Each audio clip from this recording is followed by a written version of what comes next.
In the early hours of Friday morning, the Middle East reached a new and dangerous turning point. Israel launched its most severe airstrikes yet, directly targeting Iran. The goal? To cripple Tehran's nuclear program and eliminate top military leadership. But this was no isolated strike. Iran responded fast and violently. So in today's video, we'll break down why Israel launched this attack, what each side is trying to achieve, and just how far this war could escalate. Let's get into it.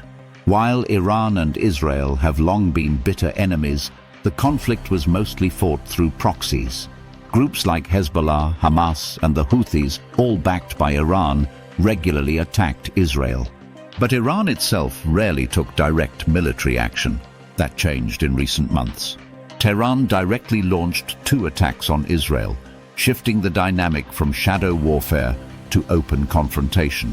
Israel responded with surgical strikes back in October 2024, weakening Iran's air defenses and damaging its missile infrastructure. That operation, as we covered in a previous video, laid the groundwork for what happened Friday, a bold and unprecedented assault. So why now? Why such a massive escalation? The answer lies in Iran's nuclear ambitions. Israeli intelligence sources say Iran was just weeks away from assembling a primitive nuclear weapon. According to Beni Sabti, an Iran expert at Israel's Institute of National Security Studies, Tehran had begun stockpiling weapons-grade material near the capital.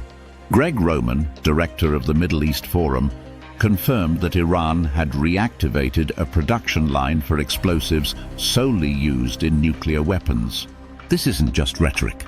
The signs mirrored Iran's halted nuclear program from 2003.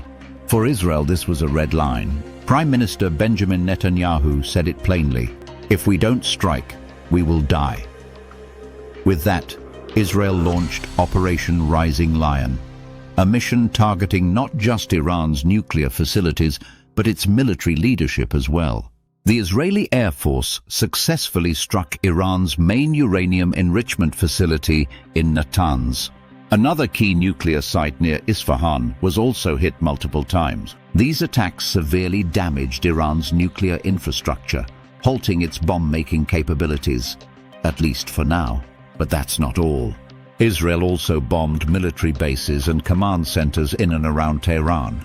Reports confirm that 20 high-ranking Iranian military officials were killed, including General Hossein Salami, the head of Iran's Revolutionary Guard.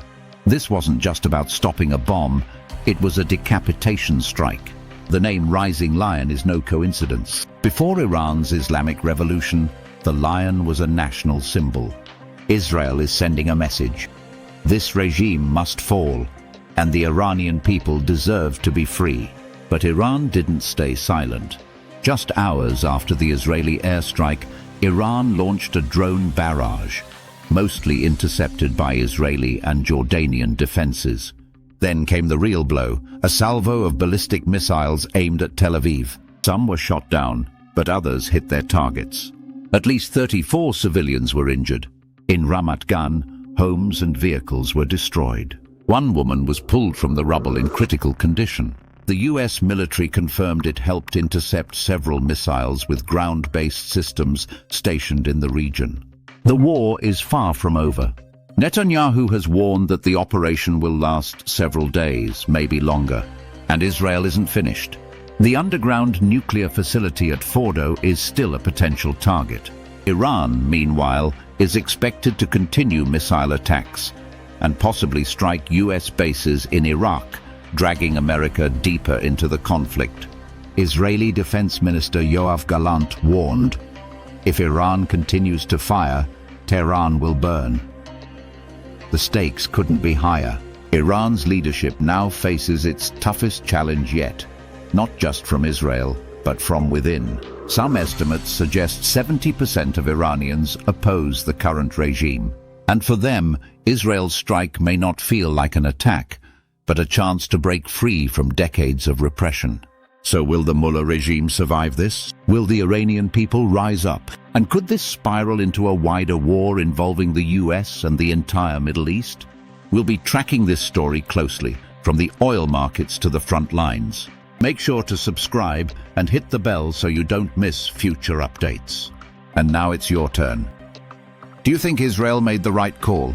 Will Iran retaliate harder, or is its regime starting to collapse from within? Let us know in the comments. Until next time, stay informed, stay safe.